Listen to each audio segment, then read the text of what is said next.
Good morning, dear souls. So good to be with you this morning. It's about 5 o'clock maybe in the morning. I'm not exactly sure why I'm up so early, but all I know is I felt a strong drive to do a general reading for August 3rd, 2018. You know, it's funny, yesterday I was calling off all the names of all the people who I really liked as tarot cards online, and I was butchering their names. It's Uriel Firelight, and it is Consciousness Evolution Journey. Those were the two that I kind of messed up on. All respect to the people who have really made the importance of having a deeper understanding that is outside of the normative ways for promoting it so gloriously on YouTube. You know, I mean, I didn't even know that tarot card readers would be on YouTube, and I'm thinking to myself, how dumb can you be? And for those of you who don't know me, I'm High Priestess Summer Rain, and I welcome you all to my channel. I am a novice, and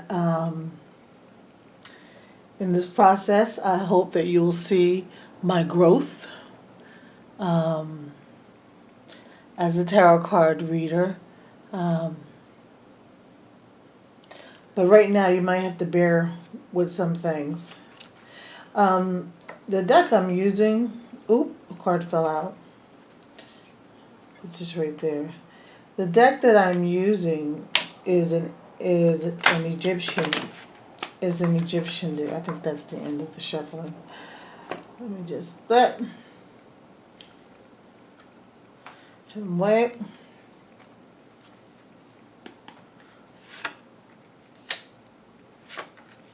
Okay, so I know I was talking about something, but then when this card popped out, that something else became more important than what it was that I wanted to share, you know. So this is a classic 4-card spread, and from what I understand, everybody has different ways of interpreting ancient Egyptian tarot cards. And by the way, this is what tarot cards look like. They have Egyptian themes for each of the cards. And this is the book that I used on Need Enlightenment, Understanding the Ancient Egyptian Tarot, Clive Barrett. This actually goes with this. The other cards I use are called the Anubis Oracle. It's very good, and I like it, doubly like it, because it has a nice, small, concise story to tell, but very, very powerful. Very powerful. So, dear souls, let's get to our reading today for August 3rd. As I mentioned earlier, the first card here is context. And I really got to say one more time, people interpret the ancient Egyptian tarot any way they want to. I guess what I want my viewers to know is that if it fits, if it works, then this message is for you. If it doesn't, then it's out there to touch somebody who needs to hear what's happening, who needs to hear this message. So don't get frustrated at me, because maybe there may be a small piece of your life that could make do with whatever the cosmos will reveal to us. So let's see. First card. The Wheel of Fortune. How interesting that you got the Wheel of Fortune. This is a major arcana card right off the bat. Powerful. Powerful. Goddess, Wheel of Fortune. So this is the context. And let me see. Let me think about what that might mean. as we start off. Okay, so the Wheel of Fortune, I'm back. The Wheel of Fortune right here tells of changes for better, motion for improvement. General fortune and prosperity are indicated, perhaps a cycling of new events. Overall, the unfolding future looks good. Context. Things looking good for you today. Rolling the dice, it's in your favor. Definitely. There are fluctuations of fortune. One must be aware that fortune can fall as well as rise. So while the Wheel of Fortune is one of prosperity, it can also be overwhelming in the fluctuations of fortune. Now, when I'm saying fortune, I'm not meaning money per se. I think about just prosperity overall. So the word I usually use for that, is prosperity. Because it means so many things. Because Wheel of Fortune can be telling you that you're good with your relationships, you're good with your job, you're good with your children, you're good with your guy friend, girlfriend. Otherwise, you're good. But you have to be careful because all of the prosperity you may have, your life, right? It's a variable option. You want your health to be prosperous. You want your relationships to be prosperous. You want your job or career to be prosperous. You want your experience to be full and substantive and prosperous because that's what gives us wisdom. So the Wheel of Fortune says that there is definitely a turn toward really having some good fortune at this time. And so this card is actually a card of transience, rising above. So that may not mean money rising above. That could mean so many different things. And did I show you the Hierophant? This is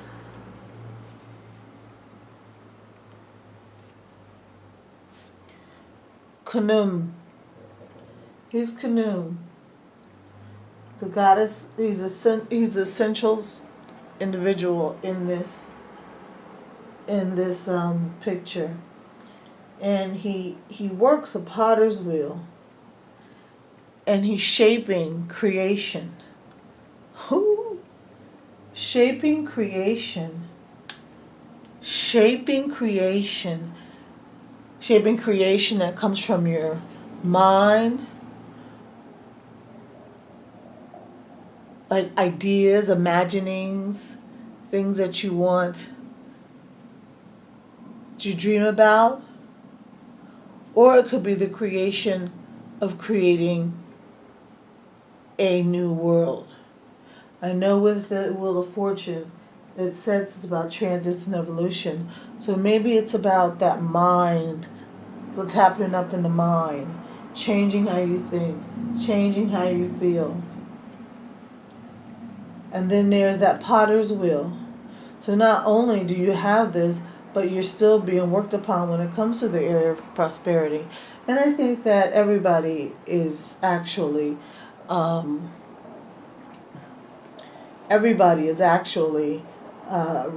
well, not everybody, but the majority of people want to have a prosperous and happy life. So let's see what influences we have on this wonderful rendition that the Wheel of Fortune gives us. And right now we have the Queen of Cups. See the Queen of Cups? Queen of Cups. She's in the middle of the ocean on a rock. maybe with a pelican, a cup in her hand, but she is in the ocean, and it seems very, very, very turbulent. And you see her breast out on the side. I believe that that has to do with fertility and being a woman. And she doesn't look very happy, that is. So let's see. Remember, I pulled this up. It was reversed like that, upside down. I turned it over so I can get a good look at it. So, the Queen of Cups.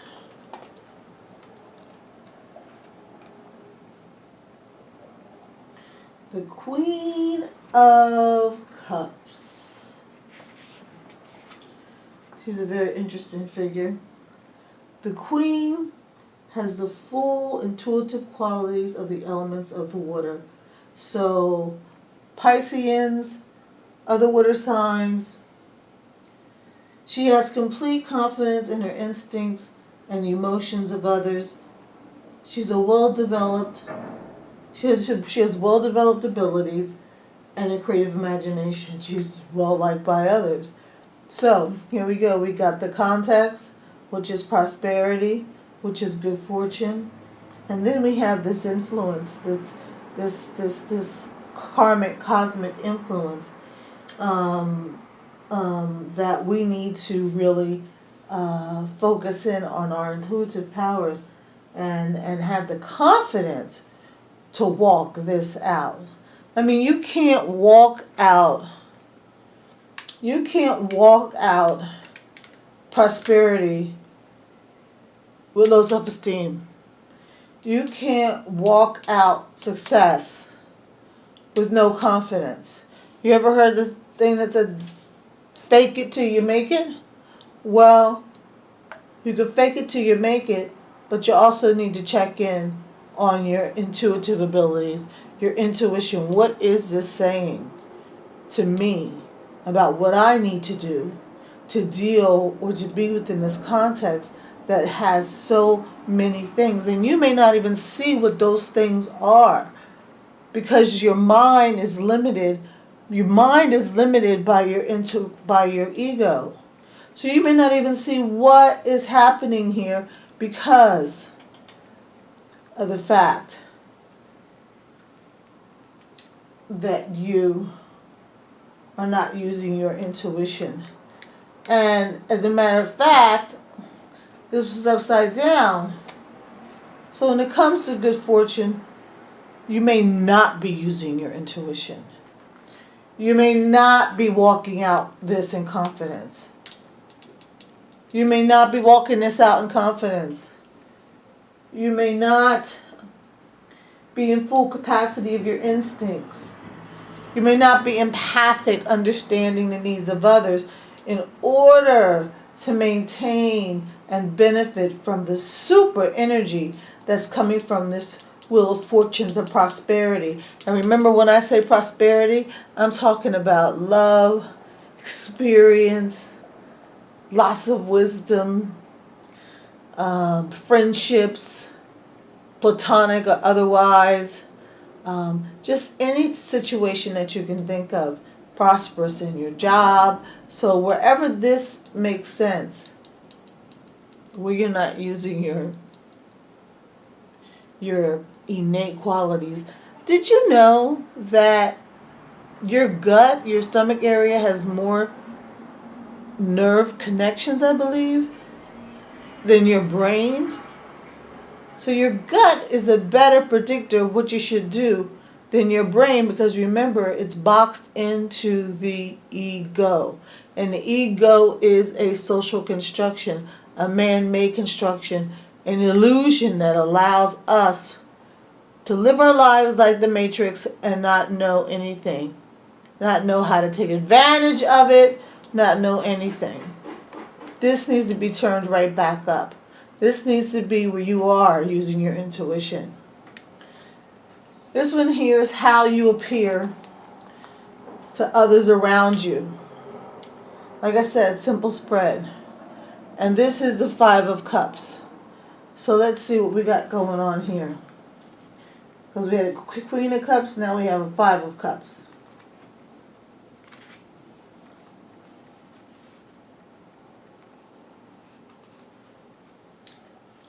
Okay. We have the Five of Cups. See what it looks like.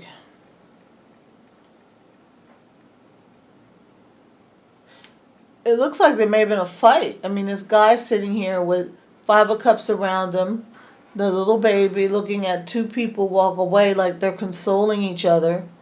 And this is probably by the Nile, the fertile Nile River. This gentleman here, I don't know if you can see it, but he definitely looks sad. So let's see what this says about how you appear to others. You're resilient. And people see that. Despite what befalls you, you remain resilient. And you're not to worry. You're not to worry about things which cannot be changed. What has happened because of not using your intuitive abilities, not really meditating on issues. Take advantage. So, but the thing is you don't want a Monday morning quarterback. You don't want to start doing the what ifs, because that scenario will drive you crazy, and then you'll be having a pity party, and then Lord knows what, you'll become a heroin addict. I don't know. But the bottom line is with this, it warns against worrying about things that cannot change, and suggests that in difficult times one should look to the future. Yes, one should look toward the future. This is what's happening now, and now being relative, because now could mean today, tomorrow, 2 weeks from now. It could mean many things. And also, you have the tendency to wallow in self-pity, which is not a very productive thing to do. When you got to worry about stuff, it's time for action. Action tied to your intuition. Come through prayer, come through journaling, come through meditation, come through listening to messages that are repeated in your life over and over again that you never paid any attention to, but that's not a coincidence that maybe 50 people have said the same thing to you. It's that intuition. So now let's see what we have here. This is an upside down Princess of Swords. I'm going to turn this right side up so you can see. Oh no, this is Prince. I can't even read without my glasses. Prince of Swords.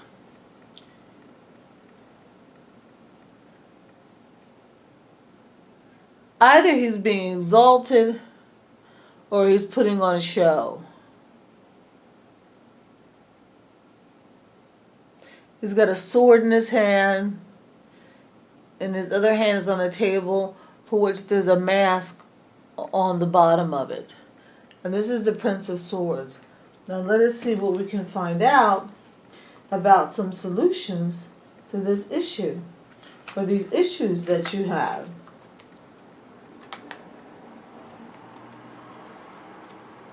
Give me a second to think.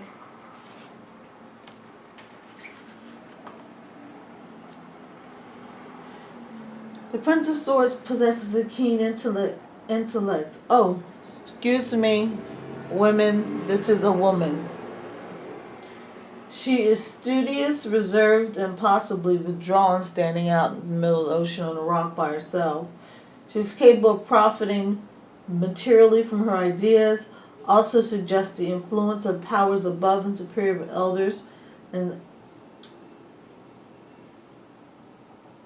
she's just all around gifted. Gifted and talented. Gifted and talented. But this was reversed. So, while you have all these things to serve as a solution to issues as they arrive, I mean, you got all this going on here. I think the folly can come and mess everything up. So the solution really is to stay on track. It's to stay vigilant. It's to stay strong. It's to stay resilient. But don't forget, you can't enjoy the context, no matter what the context time exists of, or how long this context will happen. You know, this is not going to be pretty for you if you do not start to work on yourself.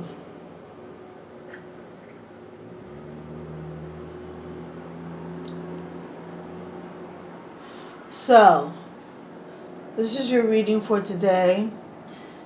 And what I would like to do is pull out, I have to pull out one card from the Anubis Oracle. Again, everything I use is Egyptian or pseudo-Egyptian. Again, I need to go to Egypt and buy some real tarot cards if they even are allowed to sell them. But I want to see if there's a party message for you guys. Let's see here.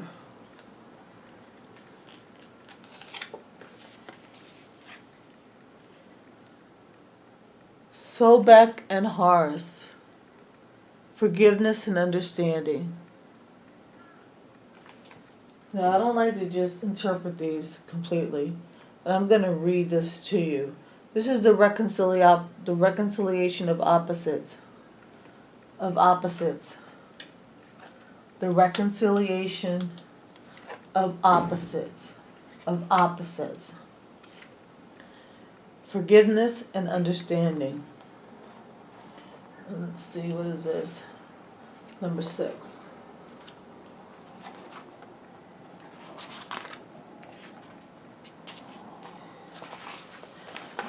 It's time to take a deeper look at It's time to take a deeper look at the energetic desire to evolve while stepping into a new way of being.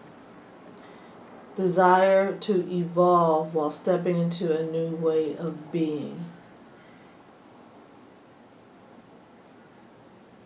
When you're stepping into a new way of... okay, I'm not interpreting. Stepping into a new way of being. You may experience a sense of conflict with the old self. In truth, it is willing, but needs to know that what is of value will not be lost and that mistakes will not be repeated. This is an opportunity to take stock of the newer self that wants to evolve and step forward, and the old self that wants to make sure you have a solid foundation to stand on. This card indicates resolution afoot. If there's a conflict in your life or something is in the way of you moving forward, upward, meditating with these two seemingly opposite forces. These two opposite forces can open a way for forgiveness. If you bump into that part of yourself that is, I'm not forgiving anybody, be patient with yourself and try to get her done. So, this was our reading for today. The cards were not really straight, but I just want to say thank you so much for coming to my channel. Thank you so much for even feeling me. You know, another one of my sort of online idols is Riza O'Farrell, and she says something like, if this makes sense to you, you're in my tribe. You're in my tribe.